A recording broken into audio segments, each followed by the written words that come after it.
여러분, 눈치가 빠르거나 타고난 감각을 가진 사람들을 본 적이 있나요?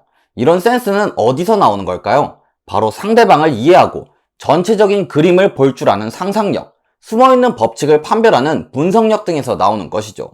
대부분의 성공한 사람들은 모두 우리가 모르는 공통점이 있습니다. 사물의 본질을 꿰뚫어 보는데 탁월하고 이를 이용해 남들보다 빠르게 움직인다는 점이죠.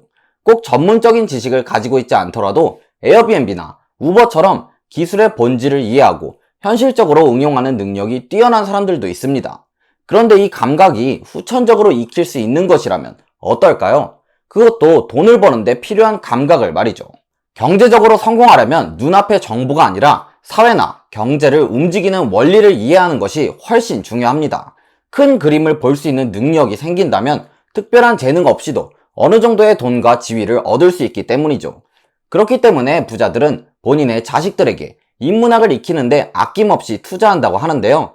오늘은 여러분들에게 돈을 버는데 필요한 인문학에 대해 이야기해 보도록 하겠습니다. 앞에서 말했듯이 직접적으로 돈을 벌 수 있는 방법은 아니지만 여러분들에게 더 많은 기회와 통찰력을 얻게 해줄 정보들이니 영상 끝까지 시청 부탁드립니다.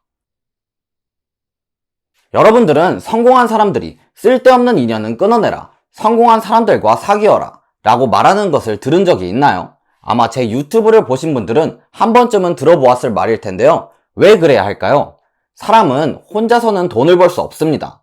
우리가 하는 경제활동은 사람들 간의 의사소통의 집합체이기 때문에 남들보다 빠르게 좋은 자리를 선점하려면 사회구조를 잘 알아야 하죠. 그리고 그러기 위해서는 여러분들의 친구들보다는 당연히 성공한 사람들과 가까이 지내는 것이 유리할 겁니다. 옆에서 성공하는 방법을 지켜보며 배우기에도, 열정적인 모습을 보며 끊임없이 동기부여를 받기에도, 다양한 능력을 가진 사람들을 만나 인맥을 넓히기에도 말이죠. 하지만 성공한 사람들은 아무 능력도 없는 우리를 만나주지 않을 겁니다. 예를 들어 우리가 삼성의 이재용 회장님을 찾아간다면 만날 수 있는 확률은 제로에 가깝겠죠. 그렇기 때문에 우리가 할 수 있는 방법은 절실한 마음을 가지고 끊임없이 찾아간다거나 강연이나 책, 영상 등을 통해서 간접적으로 만나거나 그 사람들이 우리를 필요로 하도록 능력을 키워야 하죠. 돈을 버는 방법에는 두 가지가 있습니다. 첫 번째는 사회에 도움이 될 만한 무언가를 제공하고 많은 사람들에게 대가를 받는 방법. 다른 하나는 다른 사람들의 돈을 내 것으로 만드는 것인데요. 첫 번째 방법은 도움이 될 만한 무언가를 개발하거나 생각하기에 많은 노력이 필요하기도 하고 우리가 하기 쉽지 않죠. 무엇보다 경쟁에서 살아남지 못한다면 금방 실패하고 말 테고요. 그렇다면 다른 사람들의 돈을 내 것으로 만드는 방법에는 무엇이 있을까요? 불특정 다수에게 조금씩 돈을 걷는 사업을 개발하는 건데요. 구글의 경우 클릭당 얼마를 받는 광고를 하는데 한 사람 한 사람에게는 소액이지만 수조 원의 수익을 내고 있는 방법이죠. 이 두 가지 방법 모두 대중들이 무엇을 생각하고 어떻게 행동해야 하는지 이해해야 한다고 하는데요. 최근 SNS의 발달로 과거와 다르게 유행이 번지는 속도가 엄청나게 빨라졌습니다. 그러니 우리는 이 흐름을 이용해야겠죠. 일본의 나카가와라는 편집자는 인터넷상에 유행하는 키워드들을 모아 그 조건에 맞는 기사를 양산해 돈을 벌었다고 합니다. 여러분들이 자주 보시는 유튜브를 생각한다면 이해가 빠를 텐데요. 최근 오펜하이머라는 과학 영화가 개봉하며 엄청난 이슈가 되고 있는데 과학 유튜버들 뿐만 아니라 게임 유튜버, 경제 유튜버 등 많은 유튜버들이 제목과 썸네일에 오펜하이머를 넣는 것과 마찬가지죠. 대중들의 관심과 니즈를 빠르게 파악해 이용하세요.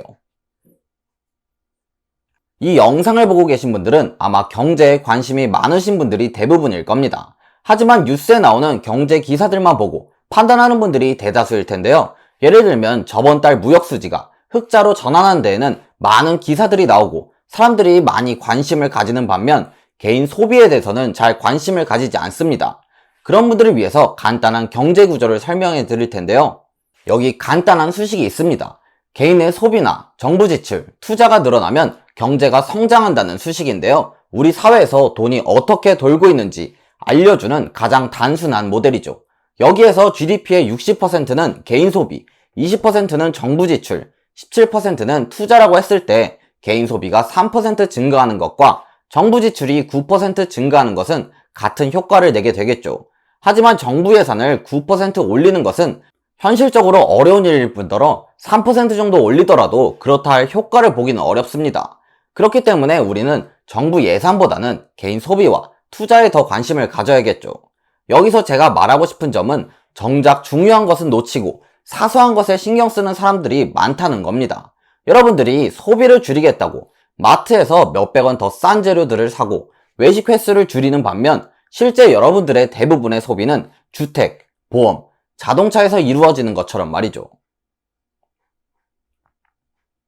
이 부분은 제가 월급과 저축으로 부자 될 수 없어요 라는 영상에서도 설명했었지만 이번에는 경제학적인 관점에서 설명드려 볼까 합니다. 우리나라의 작년 GDP는 약 2천조 원이고 그중 절반이 노동자 보수로 나가므로 1,000조 원이라고 했을 때 우리나라의 노동자 인구수인 2,800만 명으로 나누게 된다면 1인당 약 3,500만 원 정도가 됩니다. 우리가 월급을 받으며 일하는 한 1년간 평균 3,500만 원 정도밖에 받지 못한다는 말이죠. 그리고 이 월급으로 10억을 모으려면 여러분들의 월급의 절반을 저축한다고 해도 60년 가까이 걸리게 됩니다. 하지만 현실은 50% 저축하기도 쉽지 않죠. 그에 비해 우리나라의 평균 투자 수익률은 3.3%, 약 10억 원을 가지고 있다면 연봉 3,300만 원을 평생 일하지 않고 얻을 수 있게 되죠. 우리가 부자를 백만장자라고 하는 이유도 여기서 나오는 것이고 괜히 그랜드 카돈 같은 부자들이 일단 10억 원을 모으라고 하는 것이 아닙니다. 심지어 노동자 보수는 경제가 성장하지 않으면 늘지 않지만 자본에 대한 이자나 배당은 항상 일정 수준 이상을 유지하게 되는데 기업이 투자나 융자를 받기 위해서는 노동자들의 월급보다 이자나 배당을 우선시해야 되기 때문이죠. 여러분, 우리가 보는 기사나 통계에는 자주 수학적 오류가 범해져 있는데요. 예를 들어 여기 자율주행차의 사고 400건 중 300건이 테슬라에서 발생했다는 기사가 있습니다. 그럼 테슬라의 사고율이 높은 걸까요? 아닙니다. 이 기사를 제대로 이해하기 위해서는 먼저 테슬라의 자율주행차 시장 점유율을 알아야겠죠. 그렇게 자율주행차 시장에서 테슬라가 상대적으로 안전하다는 걸 검증했다면 일반 차량과 비교했을 때 사고율이 높은지 낮은지 한 번 더 검증해 봐야 할 겁니다. 이처럼 우리는 우리가 보는 수학적 정보들을 있는 그대로 받아들이지 않는 능력이 필요하죠. 그리고 그 수치를 검증해서 이 기사가 맞는지 확인하고 테슬라에 투자해도 좋을지 아니면 피할지 정해야겠죠. 여러분들 요새 AI가 많이 화제가 되고 있죠. 인공지능이 그림도 그려주고 글도 써주고 서빙도 대신 해주니 말입니다. 그리고 인공지능이 화제가 된 뒤에 항상 나오는 말이 있는데 인공지능의 보급으로 사람들의 일자리가 사라진다는 말이죠. 그럼 어떤 일자리가 없어질까요? 낮은 임금을 받으며 단순 업무를 반복하는 식당 종업원들, 콜센터 직원들, 그럴 수도 있겠지만 기계보다 인건비가 훨씬 더 저렴하다면 어떨까요? 당연히 기계보다 더 저렴한 사람을 고용하게 될 겁니다. 그렇게 생각한다면 고소득 직종이 더 위험할 수도 있지 않을까요? 항공기 조종사나 의사나 변호사 같은 직종은 고용하는데 더 많은 비용이 들어가니 인공지능으로 대체될 확률이 높을 수도 있습니다. 아직 그 시대가 도래하지 않아서 우리는 알 수 없겠지만 인공지능이 직업들을 대체하게 되더라도 어떤 직종이든 그 전에 인공지능을 교육하거나 활용할 사람들이 필요하게 될 겁니다. 대체되는 사람들은 능력이 없는 사람들일 뿐이겠죠. 이외에도 성공한 사람들은 대부분 철학이나 역사학에도 능통한 모습을 많이 보입니다.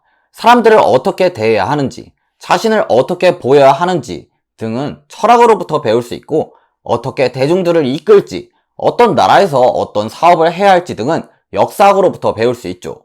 이처럼 인문학은 돈과 아무 연관없어 보이는 학문이지만 실제로는 어떤 상황에서든 올바른 판단을 하고 진실을 꿰뚫어 보는데 많은 도움을 주는 학문이기에 많은 성공한 사람들이 인문학을 익히고 있죠.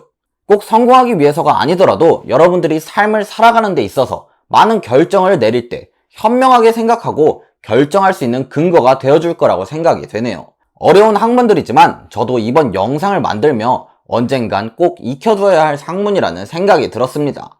다음에도 더 좋은 영상으로 찾아올 테니까요. 구독, 좋아요, 알림 설정 부탁드립니다. 감사합니다.